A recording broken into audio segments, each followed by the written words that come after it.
આજ રોજ આયુર્વેદ ડૉક્ટર દ્વારા બધા જ મિત્રો દ્વારા મને રજૂઆત કરવામાં આવી કે ડિગ્રી વગરના ડૉક્ટરો દ્વારા જે ઇલાજો કરી રહ્યા છે એમના ઉપર એક્શન, પણ ગવર્મેન્ટ આ બાબતમાં ખૂબ સક્રિય છે. એટલા જ માટે આ વિધાનસભા સત્રની અંદર રજિસ્ટ્રેશન કરાવવા માટે સમય મર્યાદા પણ લંબાવવામાં આવી છે. દરેક ડૉક્ટર પોતાનું રજિસ્ટ્રેશન કરાવી અને સંસ્થા ઉપર રજિસ્ટ્રેશન નંબર અને આ રજિસ્ટર ગવર્મેન્ટ સાથે થયેલી સંસ્થા છે એવું માનીને લોકો દર્દીઓ ત્યાં આવશે. હું વિનંતી કરું છું દરેક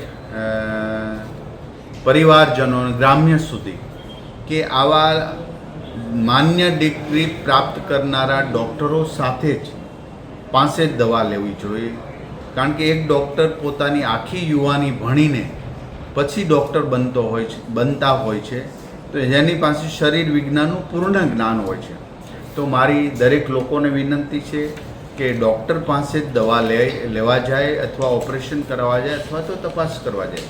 ઘણા ગામો અંતરિયાળ વિસ્તારની અંદર સાપ વીસી કરડે છે, એમાં પણ દોરા ધાગા કરે છે, વીસી ઉતારવા જાય છે. આ લોકોને પણ વિનંતી કરું છું દવાખાને જવું જોઈએ, 108ને બોલાવો. 108ની અંદર પણ વ્યવસ્થા રાખી છે કે કોઈ સાપ કરડે વીસી કરડે તો એને ઇમરજન્સીમાં એ ઇન્જેક્શન કે વગેરે આપી શકાય.